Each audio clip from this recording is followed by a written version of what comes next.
You're hanging out in the House of Sunny podcast, where it's always sunny, mostly because of your host, comedian and YouTuber, Sunny Loman. Want to know what Sunny and her friends are thinking about this week? Well, here she is, Sunny Loman.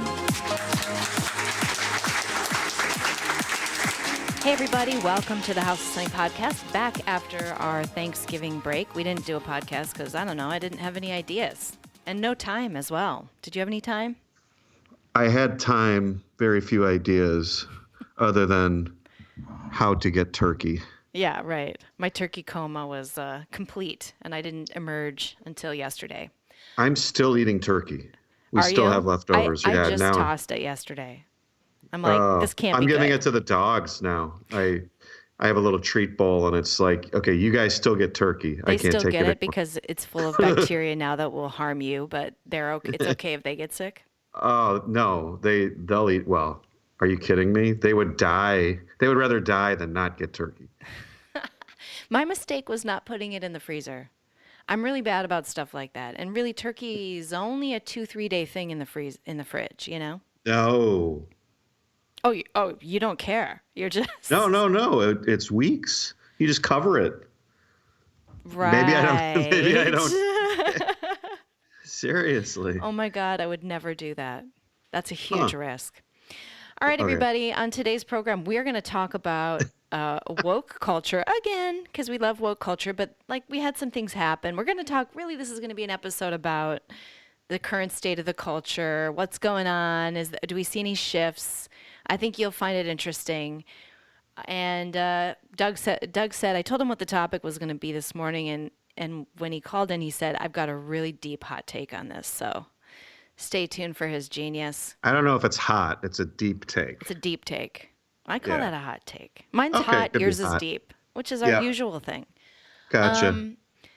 I'm going to apologize in advance. I'm back on the prednisone, and I am a little jittery. It's almost like I drank 2 pots of coffee. That's kind of how I'm feeling right now. So.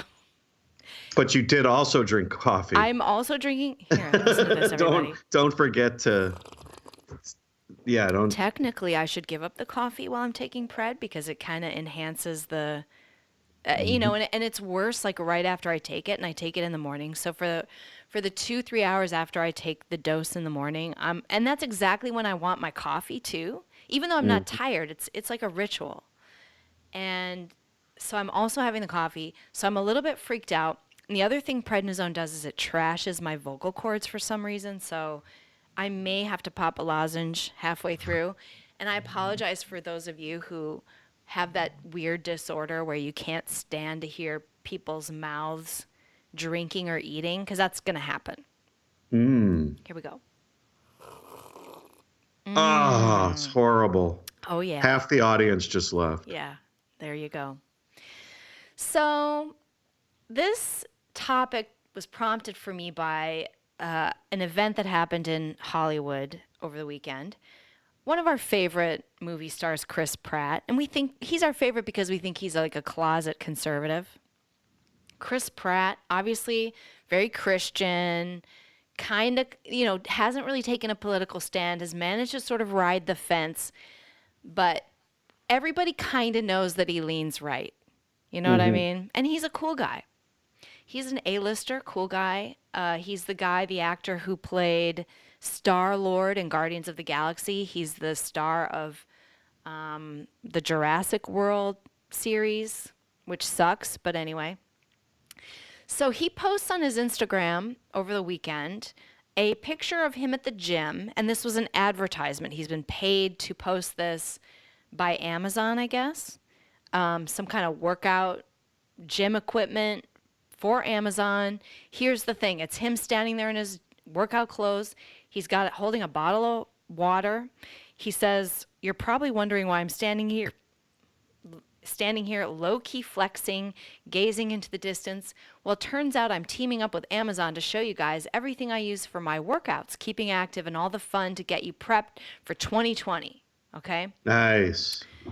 Love it. He's in shape. He's getting in shape. He wants other people to get in shape. He's teamed up with Amazon to talk about his workouts on Instagram. Okay. Well, Aquaman, Jason Momoa, the guy who plays Aquaman, he started his career as the what's that? Khal Drogo, the barbarian savage who marries after purchasing her Daenerys Targaryen in the Game of Thrones series. He is the husband of the Cosby kid. What's her name again? Oh, the Lisa Bonet. Lisa Bonet, who was married to Lenny Kravitz. She's ultra cool. She's ultra hip. She divorces Lenny Kravitz. She marries Jason Momoa before he's even a star. He's like some sort of Polynesian dude or something. Yeah. He's a big guy. He's a star of Aquaman. Hawaiian guy. So Polynesian. Yeah. Yeah. He comes along and says, in public on Instagram, "Bro, I love you," Momoa wrote. "No single-use plastic. Come on." Right? Because Chris Pratt's holding a water bottle, a plastic water bottle. Gross. And Chris Pratt basically goes into this like apology puke. I don't know if you guys want to hear that. "Aquaman, you're completely right. Damn it. I always carry my big gallon-sized reusable water jug with me, too. I even had it that day. If I remember correctly, somebody threw that plastic bottle to me in the photo shoot because I didn't know what to do with my hands." So, being the usual humble guy that he usually is. But, oh, my God, Chris Pratt. Could you be a bigger pussy? And by the way, these guys know each other. Like, now that this has happened, there's endless pictures of them together on some red carpet, like hugging and shit. Yeah, now they're bro-loving over. Well, they Sorry, were before, man. right?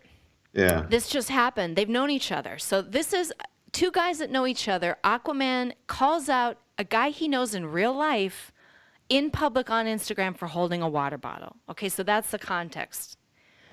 So then Momoa follows up with like a, I don't know what, love you or whatever. Bro, I love you, man. Pratt says, "Love you too, buddy. My bad. I don't want your home of Atlantis covered in plastic. Hear that, kids? Reduce, reuse, recycle." That's what Chris Pratt says, okay? Following Pratt's apology, Momoa also apologized for how harsh his message may have come across. He said, "I'm sorry this was..." So we're all fucking John Lennoning here, apologizing to each other. "I'm sorry this was received so badly today. I didn't mean for that to happen. I'm just very passionate about this single-use plastic epidemic. The plastic water bottles have to stop. I hope you make a reusable water bottle for Amazon so we all can purchase. You're an inspiration to many. I'm one of them." Oh my God, I just can't even stand these people. Wow. And this is all in public. So this is Clint Eastwood and John Wayne, right? Right. This is modern day Clint Eastwood and John Wayne having a public discussion about how sorry they are about using plastic water bottles and how bad that is for everybody and what an epidemic it is that we're polluting the world with plastic water bottles. Okay, so my first reaction to this is, just speaking about the culture, obviously, you've got Greta, you've got these kind of, like, it's cool to sort of be a woke scold. And my feeling about that is that's not sustainable. That's not a sustainable cultural coolness. It's not cool to be the hall monitor, people. Like, it wasn't cool back when I was a kid. It's still not cool. And when you have degenerated your virtue signaling into being that person, the Ratfink, the wokescold, the hall monitor, your cool days are numbered. Like, I just don't think that's a sustainable cultural cool thing. What do you think, Doug? I think the idea of the hall monitor is perfect. And what I was thinking of with this is, why is it not cool in our culture to be the hall monitor and the scold? And when you go back to our founding, America was founded on a spirit of rebellion. Those were our heroes. It was George Washington and Samuel Adams, and the Daniel Boone and the frontier, and it was the Wild West and the gunslinging Wild West guy, pioneer spirit. All of America has been about being a rebel and sticking it to the king. And when you think of like a character like Donald Duck, not Donald Duck, I'm sorry. I was thinking Looney Tunes, Bugs Bunny. Bugs Bunny, like, yeah.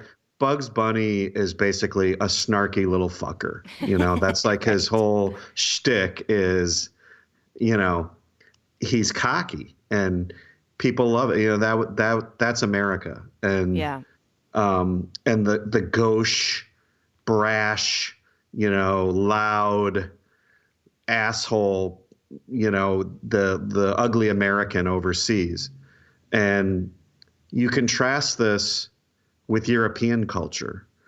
And, you know, we can all see this, but, you know, you've got, when you think of the, you know, the French or the British, the stiff upper lip, or, you know, the French guy looking down his nose at the ugly American, you know, this is like a stereotype that's really real. And it, you know, we all know it. And, you know, the Europeans are very much a docile culture. And I think that's also true of Canadians. Sorry, Canada.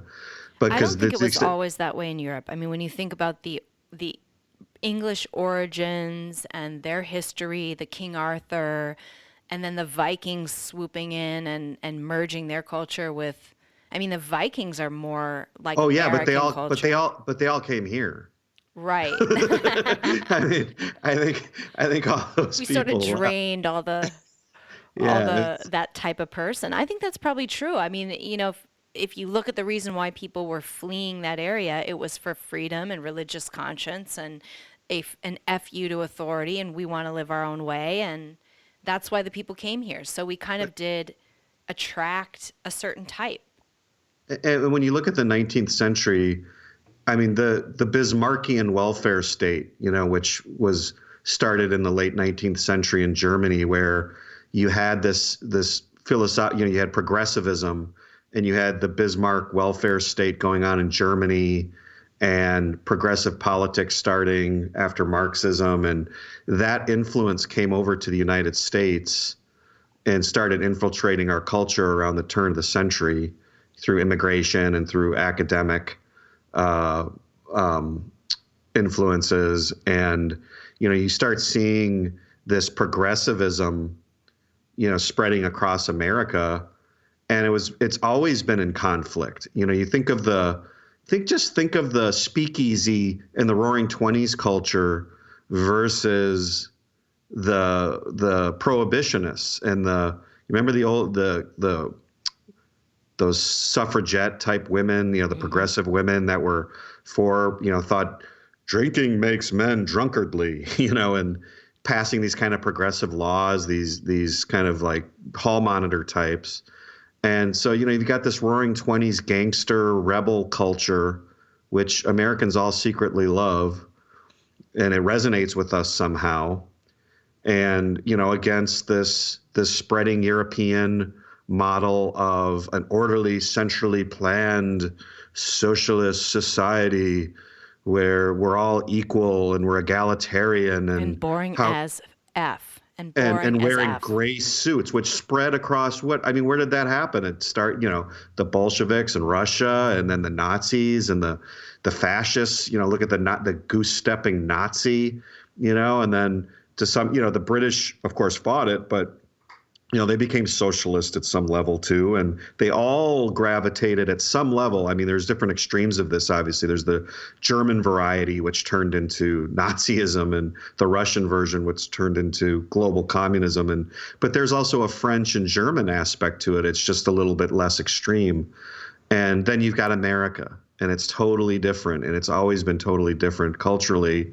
And we're Walt Disney and Bugs Bunny and John Wayne and Clint Eastwood, and they recoil at that. You know, they're just disgusted by it. And so what I'm saying is that this whole hall monitor idea to me is sort of a Europeanification of our culture. You know, where these scolds and hall monitor types are trying to infiltrate, and they are in this millennial culture, it's not just millennial, it's actually post-millennial. These kids, you know, the way they've been raised in the last two generations. Right. they're starting to be, the cool kids are starting to become the European types. We're no longer glorifying the gunslinger and the risk taker and the pioneer. And we've got to take that back. Oh my God, we have to take this back. And it's our heritage. I mean, Chris Pratt could have just responded with a Bugs Bunny gif. And that would have been the perfect response. Like, it's an interesting, and what's up, Doc? Right. Oh, really? You got a problem with my water bottle? Yeah, I'm just going to you. stand here while you hang yourself with that woke scold rope. Honestly, if he just hadn't even responded, I think an apology would have ended up coming. And because think about this for a second. If you're really a good person and you actually do care about water bottles, what you would do, and Chris, you would private message him and you would say, hey, dude, you're a big influencer. And I really think that you're promoting something here that's damaging to the earth, and maybe you could do a reusable bottle with Amazon or something. And I didn't want to publicly call you out. I wanted to DM you and tell you to your face that I think you shouldn't have done this. That's what a real normal person does when they're interacting, when you're trying to maybe change somebody's mind or do something to influence somebody. And Chris would be like, yeah, you're right, dude. I'll put out something. I'll do something to make up for it. Instead, he scolds the guy in public. We got to make it a fucking public stoning of Chris Pratt for holding a water bottle in a photo. So it's like a double pussification. I mean, so Chris's response, even if he's an environmentalist and believes in this cause, should have been, F you, dude. Why are you trying to get me in trouble with everybody? Yeah, because he's jeopardizing his own career. Yeah. With that crowd. Totally. That call out is I'm going to sick the mob on you if you don't say just the right thing now. Yes. Great point. That's a great point. So what motivates that guy to want it for his own virtue signaling credibility? Right. He needs to call him out. I guess. What if Pratt would have said F you? That would have created a firestorm. It would have been huge, and it probably would have lost him his A-list status. That's my guess. Because, you can't depart from, people would have thought, oh, he's a litter bug Nazi.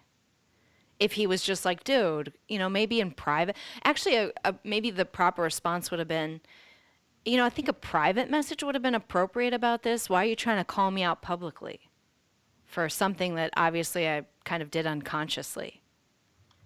Call the guy out publicly for being a woke scold in public. You know me personally. Why wouldn't you send me a DM on that? That would be a good response, is to sort of call out that sort of bullying behavior. Yes. With regard to the environmentalist position, I just want to tell you, the plastic straw thing is ridiculous. There is no good straw substitute that's been made yet. And plastic straws are not a problem. They're not killing turtles. And the United States is not polluting the oceans.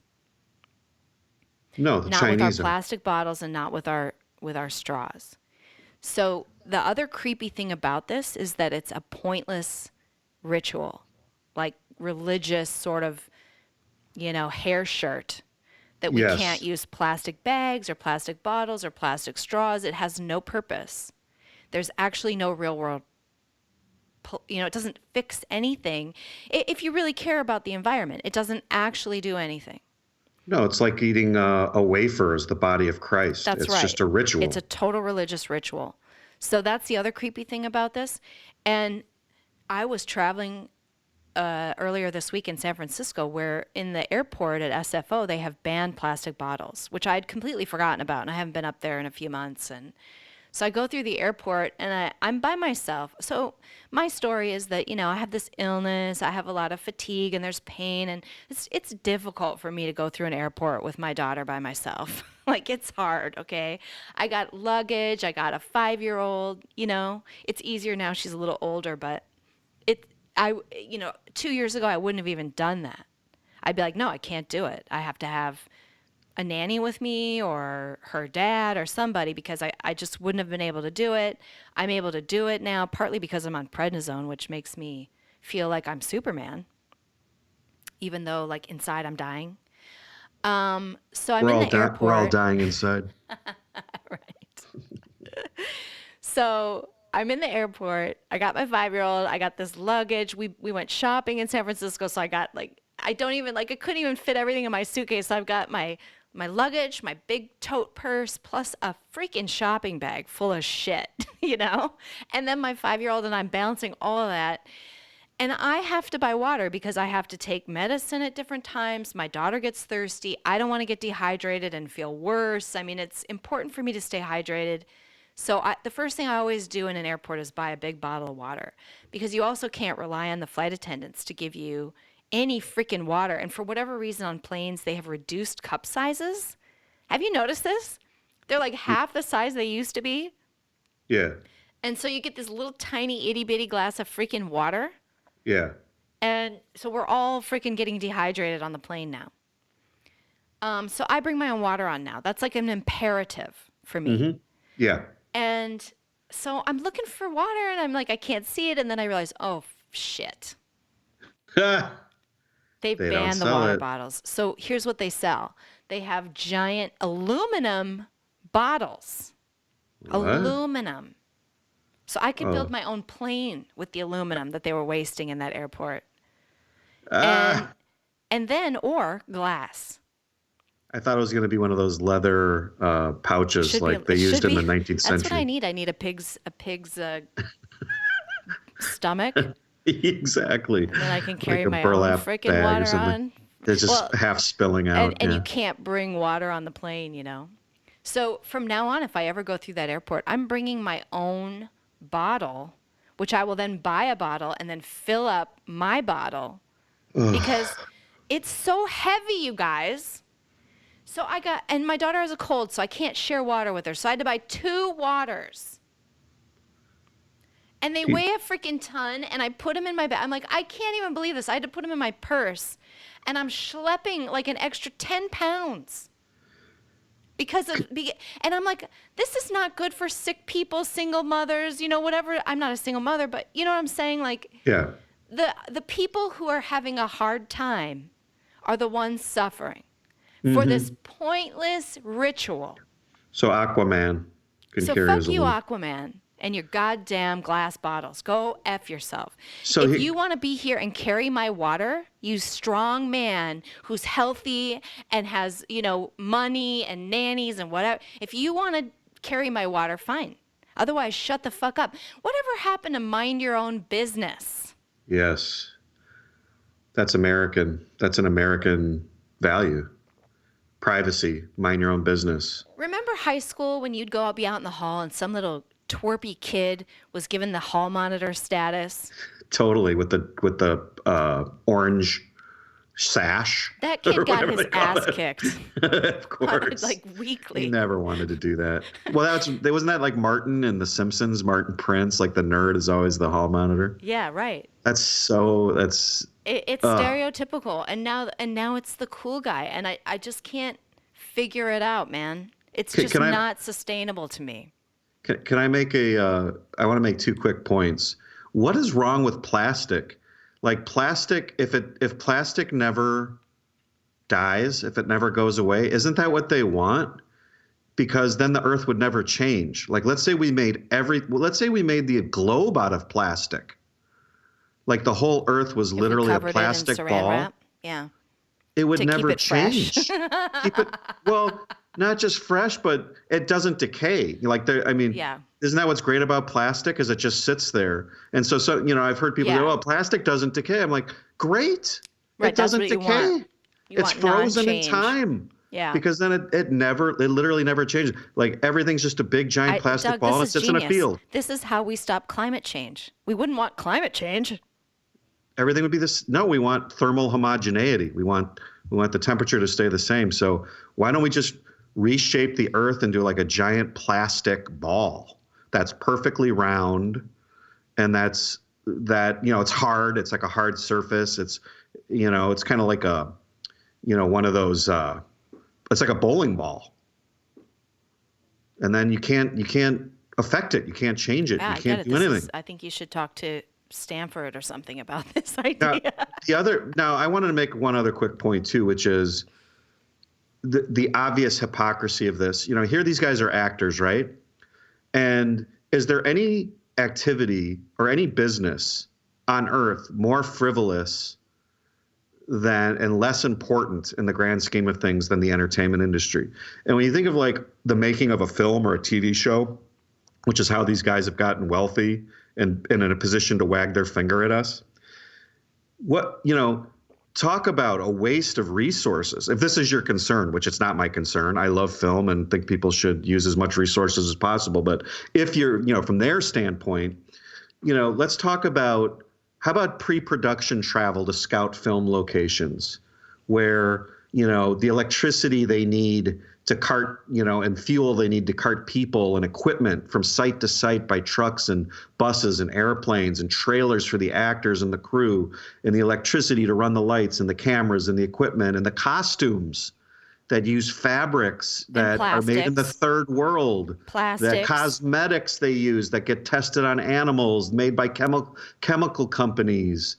And what about the films in the theaters that power the lights and the air conditioning in the movie theaters, and the giant buildings which they use, which are made out of trees and concrete, and the DVD cases and the shrink wrap on their products, and the people at home. This is a good point. Jason Momoa, go back to neighborhood theater. If you're so freaking woke, don't make another blockbuster film. No, in fact, he should just go in the woods and just pretend. Well, that's where he came from.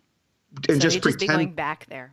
Because what do actors do? They pretend to be other people. So he should just go in the woods by like a tree and just pretend to be another person. Just pretend act out your role as Aquaman or whatever, and just don't tell anyone about it. Because if you advertise, that requires marketing. That requires other people, electricity, lights, resources. You can't market or tell anybody. You can't have a billboard to advertise it, because that would despoil the environment. But Doug, if he did that, who would be around to tell us all what to do? This is his mission, I think. And he's just gross. But what's worse is it's not so much this guy. It's the Chris Pratts of the world, the cool guys. And I think Chris is a way cooler dude than Jason Momoa. I mean, he's an A-list actor. Jason is not. He's actually got a great personality. Mm-hmm. He's funny, super likable. He's the tragic figure that gets railroaded into this, or gets, what do you call it, like red pilled into these movements, because he just doesn't know any better, and it's sad. Well, the worst part is that his career is on the line. I mean, really, it literally is. That call out put his career on the line. Yeah, because the Twitter mob's ready to sick on him. This is the problem that we have in our society. And I don't think, I can't say, I'm sorry to say that I do think he was a total pussy about this. But at the same time, I get he has everything to lose by sticking up for himself here. And while it's sad to me that so few people actually stand up to these people, and when you look at what happens, we did a show about absolutism and free speech and allowing Nick Fuentes to speak, and if Michelle Malkin sticks up for Nick Fuentes' right to speak, then she's now canceled. And it kind of all the really fun, cool people like Gavin McGinnis, Milo Yiannopoulos, Owen Benjamin. When you look down the list of the people who are kind of funny and have some talent and are on the right, they are always canceled. Because anybody who really is sort of free with their mouth, and the Proud Boys want to defend themselves against Antifa. Oh, you can't do that. You're going to get a felony. You can't be a Proud Boy. You're a white supremacist if you are, even though you're black. It's even on the right, we marginalize and cancel people who stand up to this shit. And by the way, this is why we also this is why Trump is where he's at, because he stands up to these people almost unceasingly. I wish he would do it more. I think he could do it more than he does. But this is why he's in the position he's in and why people like him and also why people hate him, including people on the right. Right. So my position is the only way that we change the culture is to support people like that, even if it's odious, like even if they are white supremacists. Like, I feel like you got to support people standing up to this shit, even if you don't agree with them. Oh, yeah. In principle, and the absolutely. more Bugs Bunny-ish they do it, the more, cocky and like the Gavin McInnes type of guy, the Trump type of guy, the more like that they are, the better.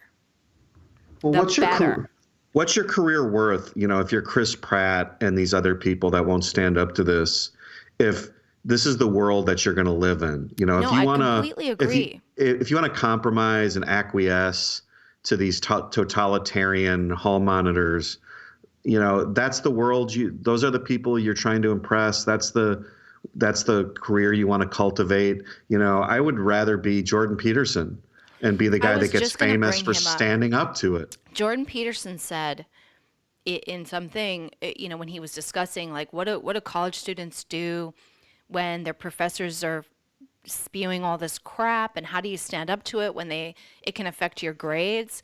And he's like, so what? If you won't stand up to them in college, what are you going to do the rest of your life? Like, what are you going to do when your job is on the line, when paying for your kids' food is on the line? And when you sell your soul in that moment, what are you going to do later?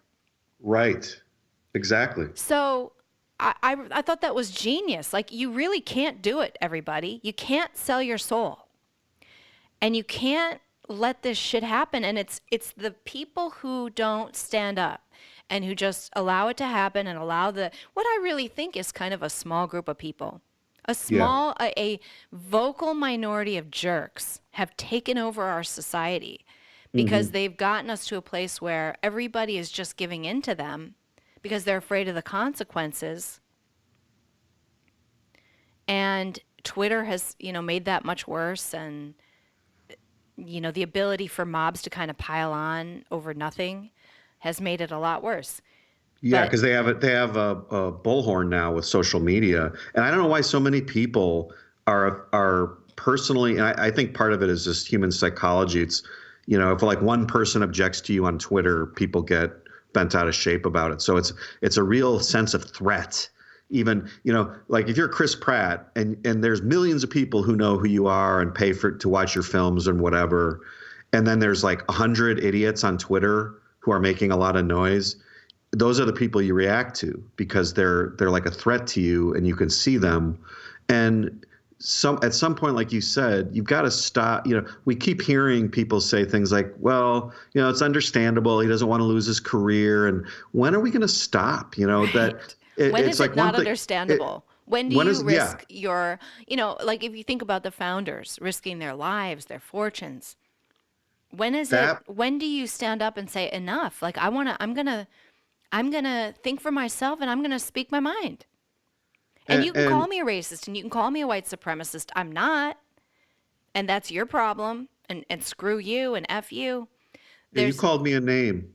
Don't call me names. Yeah. And you don't have to sacrifice everything for something small. I'm not saying don't do a calculation of when this benefits you or not. But when you're Chris Pratt and he's already a wealthy guy that's very successful and a very reasonable guy who's seen as, kind of a good guy. And that's a perfect opportunity for him to stand up against that bullshit, to say no. And he has a great sense of humor, so he probably could have done it in a charming way. And honestly, if he had just not responded, I think that it would have looked so bad because it was a woke scold and it was a public call out and it's really lame. And I think people look like assholes who do that. So if Chris had just not responded and let that hang out there and then let everybody pounce on Jason Momoa for being the big dick that he is, and he ended up apologizing for it anyway, which he should. Shame on him for publicly calling out his friend and putting his friend's career on the line. Over a water bottle. Over a fucking water bottle in a picture. What this is a what dick, we're doing. Man. That guy should never be hired again in Hollywood for that move. And if I were Chris, I wouldn't ever talk to him again. Right.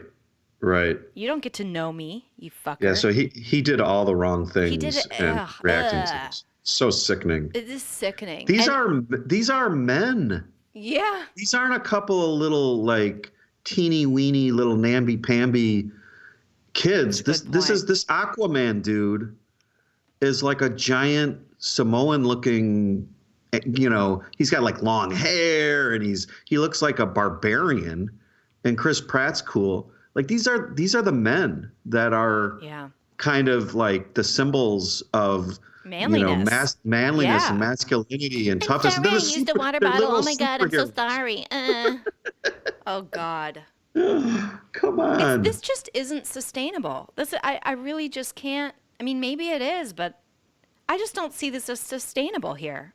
No, this is like the Romans, when you've got like serious barbarians at the gate, and you've got like, gay Romans eating grapes and stuff and fondling each other, like they just losing their masculinity, losing their nerve, losing their sense of masculinity and purpose and spirit and the pioneering kind of mentality, and just sort of like the alpha male culture of, that I've seen this happen now over it's really happened in the last 3 or 4 years, but I guess it was coming. But I never saw this, even at the height of, what I had seen in college or in the left from the 90s and the 2000s. I never saw this public wussification as a model. It is really offensive, like on a visceral level to me. It is offensive. Yeah, it's just offensive. As a guy. Like if I saw that guy, good for you. I'd be like, dude, come on. Yeah. Really? You're calling over a water bottle? Like, I would be, if I saw that guy in person, I'd be like, are you serious? Yeah. What a dink. Are you kidding me? And like, what kind of woman, are there women that are attracted to a guy like that? Or a guy who says, oh, gee, you're right. Damn it. I'm sorry. I should have had my gallon reusable with me. Well, someone just threw it to me. It wasn't my fault. Because I didn't know what to do with my hands. I'm such an awkward guy. Seriously. Yeah, it's embarrassing. And let's segue straight into this. So you sent me a song earlier. You said it's kind of catchy, whatever. And we're not going to play it because I don't want to bump up against any copyright issues. But then I sent you a song, and let's just talk about that. So Doug sends me this song. It's like kind of a catchy tune, whatever. It's not a popular song or anything, but his point was just that, like, these guys are the guys that have music. We don't have music. These guys have music. And it's these, like, cool guys on their cool instruments that are really good players and singers and stuff, and they're singing a song about how I just want to live in a world where there's no locks on the door and where because I don't have anything to steal. And I just have cozy chairs so that my neighbors can come over. And the song is called I Don't Want to Be a Billionaire. Right. So he's like saying, why would I want to like try to think up a product that everybody needs? All I want is 2 cozy chairs for my neighbors to come in and a pot to make a stew in. That's what life's all about. Like, nobody wants to be a billionaire. That life seems hard. And I don't want to figure out how to shave 5 seconds off a checkout line, make $1 billion doing that. Yeah, those are the lyrics. And what, okay. I mean, I want to be mediocre. I want to be just sort of ordinary. That's your inspirational song? So there's so much wrong with this, and this is why I kind of wanted to just bring it up for a minute, is because on a logical level, you and I can break this down and say, wait a second. The whole reason why you're in a position to make music, dude, and sit, these are young kids. The whole reason why you're in a fancy studio with fancy equipment, mics and electronics, and they're playing this over YouTube. How in the hell do you think that's possible in a world where everyone sits around without billionaires who have shaped, every time we have new efficiencies through engineering and science, and it frees up time for us to do other things we love, like play music or do art or whatever. Those are all the consequences of a capitalist society with private property, where people are pursuing profits to make your life better. And, you should be thanking those people, not decrying them. And so you would never, like, the idea that we could have like a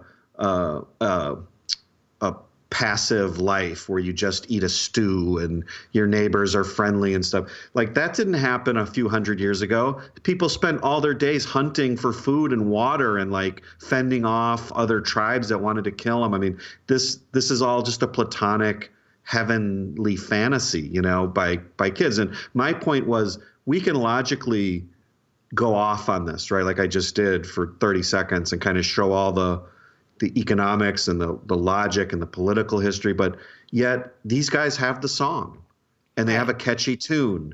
And so all their buddies, and that those guys all vote for AOC and Bernie, right, and hate America. Right. And, they're going to go play at a bar in Brooklyn and all their friends are going to be like, yeah, man. And they're going to love it. And it's a catchy tune. And this gets filtered through the culture and all these people are going to go vote for AOC.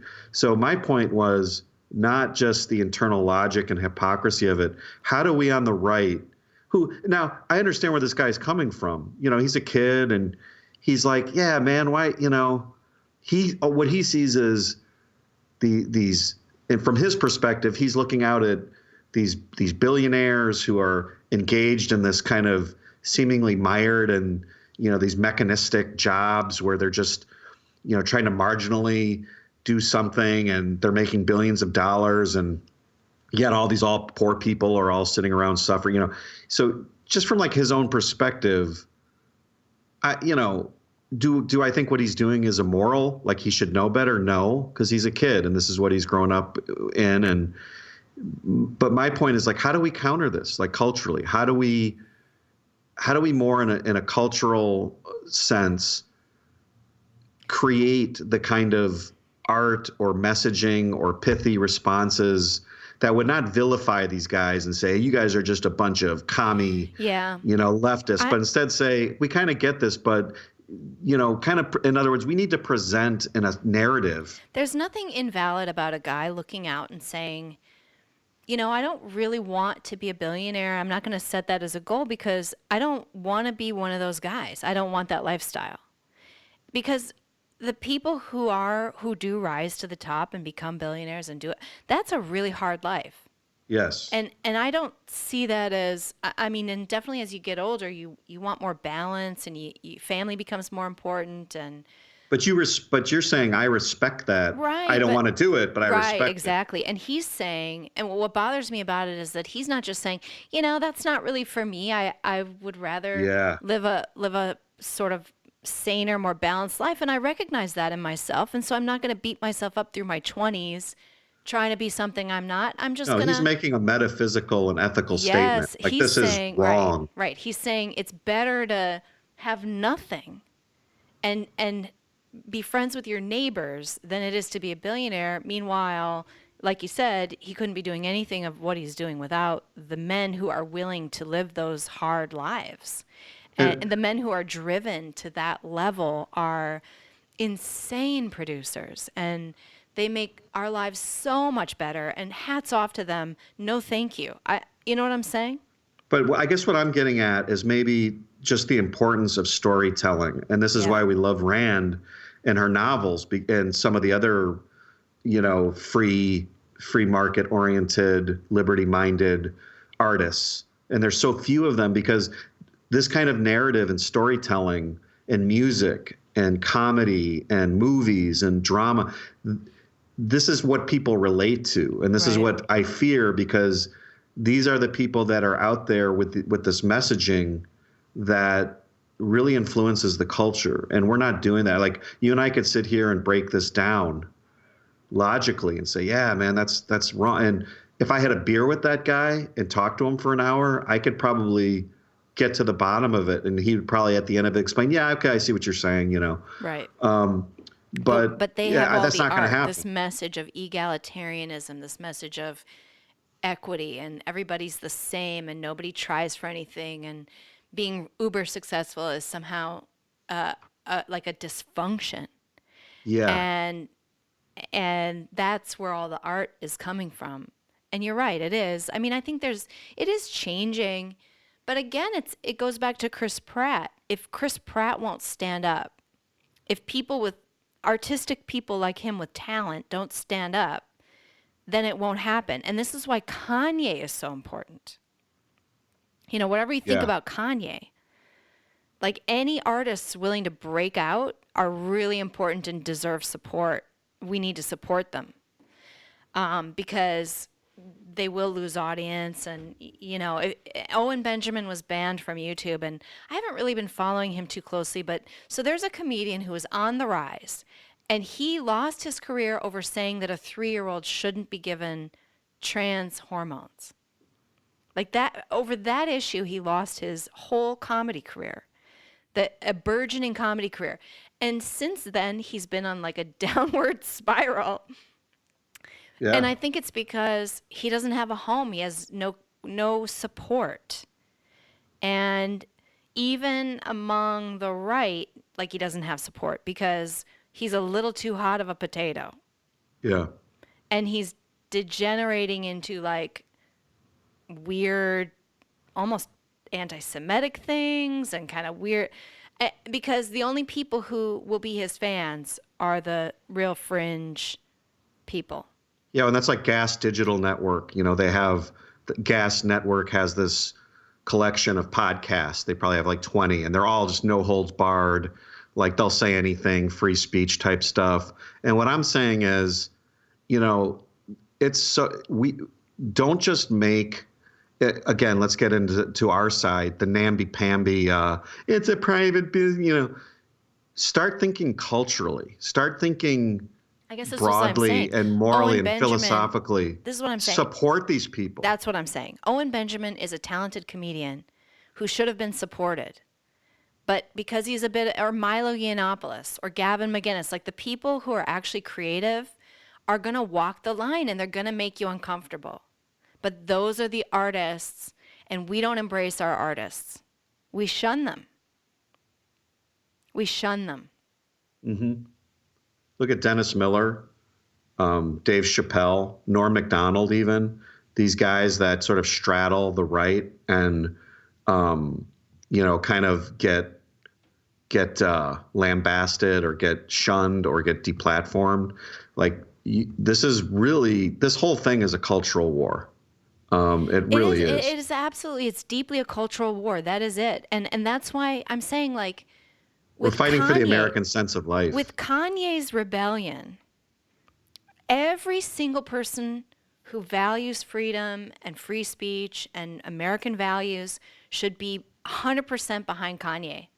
Like, I don't particularly don't say like I don't like his music, right, or I think he's kind of nutty. Don't do that. Or he's just married to like a porn star. Okay, but whatever. Support him 100% because it's those people that are going to move the needle in the other direction. Back to his message is almost irrelevant. It's like he's just saying, it's totally irrelevant. I think for myself. I'm not going to be cowed by the majority. Exactly. And I'm going to go and think independently about these things. And I may disagree with him on 90%, whatever.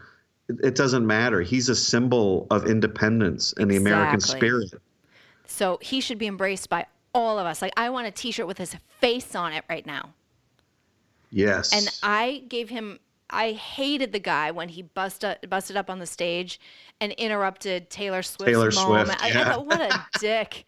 Total asshole. He is a narcissistic weirdo. But actually, I've watched a couple of interviews since his, MAGA stuff, and particularly recently, and he does actually make some sense. And his whole thing is just, it's all about just, I should be able to have my own opinion. Yeah, don't tell me what to think. Don't tell me because what I'm to black. think. I'm supposed to vote a certain way because I'm That's black. That's his whole message. And then, of course, he has his own artistic message, which is becoming increasingly Christian, and that's fine. Like, that's a separate issue. But I support him as an artist who's broken away and thinking for himself. We should have supported Owen Benjamin. Gavin McInnes is another guy who has culture oozes out of that guy, and we've abandoned him.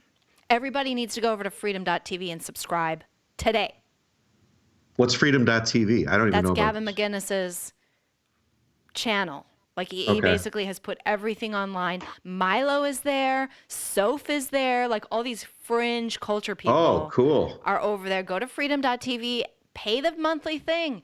This is more important than donating to Trump in this campaign or whatever your politician like that. This is where the real battle rages, as we've said. I mean, I also think you have to fight in politics. I don't subscribe to the idea that, oh, we shouldn't pay attention to politics. We shouldn't deal in politics because politics is downstream from culture. Yeah, but we better have our thumb in the dike, folks, because the tsunami of socialism is right on the other side. Yep. Barbarians at the gate. Like, I mean, it have really you is. seen the Democrats lately? I mean, have you seen my these God. people? If you don't have your thumb in the dike against the Democrat tsunami, I have a new understanding of the phrase, Nero, how he fiddled while Rome burned. I now see my friends who go to movies and have their lives and, oh, politics is so dirty and distasteful and I don't want to pay any attention. You're fiddling. Rome is burning. That's what that means. You're enjoying yourself and your society is falling apart around you. You have to do something political. You have to get active. You have to stop these people. Soros is trying to get equity in all of your schools, all Yep. of them, across the country. He's trying to get hardcore, radical, crazy, multiculturalist nut jobs, racist nut jobs in your attorney general positions. You've got to get active. You've got to put your thumb in the dike. And my God, you got to vote for Trump. I don't know how anybody who loves freedom and liberty can be like, Trump, well, he's not perfect. Well, no, he is not.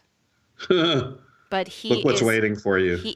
honestly, he is, at least he's doing some good culturally, and there's no other option. Yeah. That is a thumb in the dike situation. He is And giving then, voice to the American spirit. I mean, in the whenever meantime, as you said, support the arts. There's also this guy, Lawrence Fox. I sent that to you as a response to your woke video of that guy who doesn't want to be a billionaire. Lawrence Fox is an actor, an English actor, whose career is probably over, but he's come out against all this wokescold stuff and the free speech, as a free speech absolutist. And he actually writes music with a message, kind of for our side. And I'm not sure I totally agree with stuff like that. It's a little too preachy or whatever, but you got to support him too. He's an actor who's making music, so he's artistic. He's on that side. He needs your support. Lawrence Fox. Yeah. Everybody fill up my comment section with other right-sided artists. But let's list them again. Kanye, Gavin McInnes, Milo Yiannopoulos. As much as you might disagree with them, I mean, even Trump really, to some extent, fits into this. He's an entertainer. He's a cultural force. He's not perfect. I don't agree with everything. I don't agree with Kanye. I'm not a Christian. Whatever. Milo Yiannopoulos, I think he's got mental problems, But these are the creatives, and we need to embrace our creatives and let them be who they are and stop shutting them out. Yeah. Yeah. I think first we have to adopt this, get the spirit back, and then work, we can work on. Yeah, that's later, the specifics. Yeah. The specifics are later. Right now, this is a real spiritual battle. It is, and we need a pendulum swing. We need it to be where the pendulum swings to the other end, where anything goes. Mm-hmm. Anything can be said. That's what we need to be for, even if it's uncomfortable, you guys. Yeah, because and let's right attract now, people back we're on the to other America. end of the spectrum. Right now, look at the Hong Kong people that are waving American flags. We should send the American left to Hong Kong, and we'll take the Hong Kong protesters here. Give them They want communism. Go get it. Right. But this is what we need to be, the beacon and the center of just no holds barred free speech again. Right. This is where the marketplace of ideas is, and people like Jason Momoa should be tarred and feathered. Oh, you wanna take down Chris Pratt in his plastic bottle? we're going to just take you down. We're going to take you down for that. That's the other thing, not just supporting our creatives, but we need to take down the wokescolds, the Gretas, the Jays. I think we did a great job with Greta. The memes were just, I mean, so my great. God, they were good. They were so good. So great. And nobody backed down, even though she's a minor, which I love. And well, what's funny cared. is, on the one hand, they say if you criticize her, she's a minor. But if she's scolding you and telling you how you need to change your life, then you can't push back. Isn't that a great position to be in? Yeah. Like, she can tell us what to do and fuel legislation that will throttle industrial civilization and ruin your life. But don't criticize her because she's autistic and she's a minor. Yeah. That's like the perfect symbol for the left, is like these kids that are beyond criticism that just go out and like change the world and change society. And how dare you criticize them, though? That's so perfect. And we all need a little more Bugs Bunny in our personality. I think that's a perfect symbol. It really is. The more I watch, I go back and watch those cartoons now. I watch Looney Tunes sometimes. Yeah. And they're so sophisticated. Yeah, and they really they're are. just, the comedy is so brilliant. And, just that whole attitude of this, how cocky and snarky and, violent he is, it's just, I think it's a perfect American symbol. I love it. Yeah. And if you don't, you're sick. Show your kids old movies. Like and watch them yourselves. I find that as we drift, it's like my mind is shifting and changing, and I am less aware of my own capitulation. And that sounds weird. Like it happens gradually, but so much has happened in the last 5 years that I think we are all sort of going, wait a sec. This is too fast. But prior to that, it happened slowly enough that you forget, and you forget that when we were kids, the hall monitor was the nerd. So don't forget that. The hall monitor is the nerd. And you're the jock, and tell that hall monitor, stuff that hall monitor in his locker. Mm-hmm. That's not okay to be that guy, to be the hall monitor, to be on the side of overbearing authority. It's not okay. And to be on the side of stupid, like religious ritual environmentalism. That stuff is stupid. Greta is a psychotic. Yeah, that's what needs to be understood. She's an anxiety-riddled crazy person. Nobody should be following her. Well, and this is what, so we have what'd you just call her?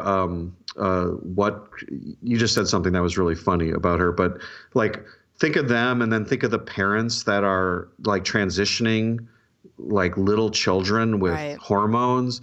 And, these are the people that want power. Yeah. This is, the idea that, Trump, blah, blah, blah, blah. Like, this is so beyond the specifics, like I'm at the point of liking moderate Democrats who just believe in freedom of speech now. Well, yeah, that's it too. Like, that's why I like Tulsi Gabbard. She's having a conversation. She's like a free speecher. And she's pushing back against everybody Everyone's in her like, party. Oh, you can't like her. She's a socialist. I don't care. I mean, yeah, I'm against her because she's a socialist. But right now, if the Democrats were like her, we would not be in the place we're in. If we have free speech, we'll win. We'll win out over the long run. That's the other thing. So the funny thing that came out of that YouTube CEO doing the 60 Minutes interview was two things. Number one, do you find it curious that a YouTube CEO looks so schlumpy? Couldn't even get her hair done for being on national television? I couldn't believe that. If she doesn't lose her job in the next 6 months, I would be surprised, just because she does not look sophisticated enough to be the CEO of YouTube. And then secondly, she said that they have 10,000 employees that spend their time just monitoring videos, and they have to have therapists to help them deal with what they see. Like, they have to be reprogrammed, I would say.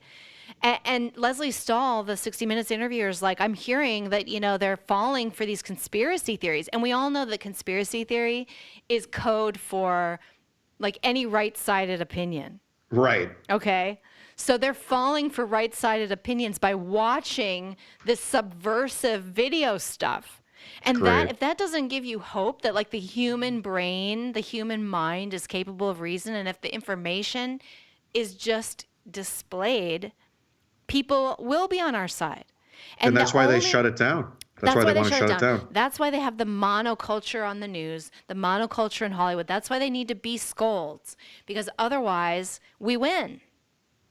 So, yeah, this is what we're fighting. And, Well, and I think all religious people at some level understand that when you're an intrinsicist, when you believe that truth is revealed from sacred texts or from academics, and that your main goal politically is to prevent other revelations from influencing your flock. And that's exactly what the left is. They're intrinsicists. They're essentially like religious priests hoarding over, their flock. They've really crossed the line. I think I was trying to make a point. Everybody should. They're zombies. You should go watch Bugs Bunny. You should go watch old Clint Eastwood movies and John Wayne movies, and watch Dirty Harry. And remember that we used to admire the rogue cop who just shot people. Because he was right. Because he was right. And immerse yourself in the old culture, and like even something as silly as old comedy, which used to be more racial humor and things like that. Just remember that people used to be able to say this stuff. Yeah, go watch an episode of All in the Family from the 70s. Or Blazing Saddles, which couldn't get made today. Yeah. And now everybody's up in arms about this Rudolph show, because the Rudolphs, it turns out, were so, like 5 years ago, nobody cared, but 5 years now, today, a little bit of like parental disappointment and Santa, the adults being a little disappointed in the kid is like beyond anything that's tolerable. And now Rudolph has to be canceled, because kids should never experience an adult being disappointed in them, or, about something that's beyond their control, like their nose being a light bulb. This brings up I've been reading a book that everyone should read. It's called The Coddling of the American Mind. Have you read that one, Sonny? No, I haven't, but I really want to read it. It's top of my list. So go to thecoddling.com, and there's a book by Greg Lukianoff and Jonathan Haidt, who also wrote The Righteous Mind. And it is, I've started to realize, and we should probably do a whole show on this, but so this whole idea that we've been talking about with trauma, they call it concept creep, where we've gone from, the idea of actual physical trauma and physical violence to where words themselves cause quote unquote trauma, and how that's starting to make its way into arguments against free speech, where people say, well, your speech is actually hurting me. Well, I didn't realize like how deep this goes, that this has found its way into like medical diagnostic guides, where we're going from, definitions and decades ago of physical trauma like PTSD and actual clinical definitions of psychological or psychiatric conditions like post-traumatic stress or whatever, where they're now allowing much more general definitions that have to do with, speech and broad definitions of what constitutes trauma in such a way that it could justify, legislations or prohibitions against offensive speech.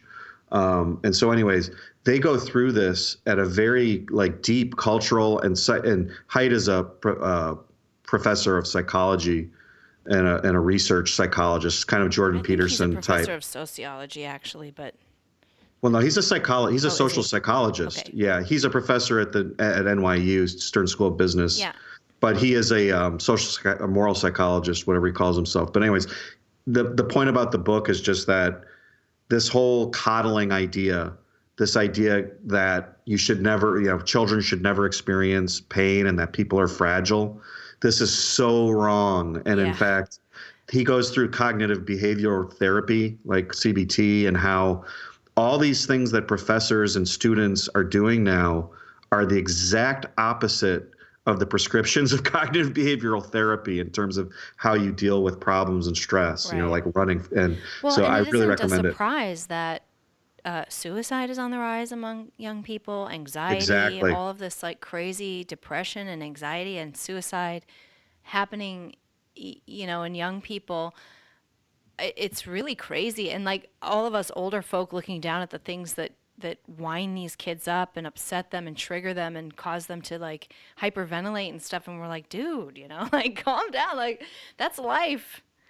Well, we should have a show. Maybe our next podcast should be on this entire topic because it involves education and your kids and how you, how you deal with it. But that's a good future show.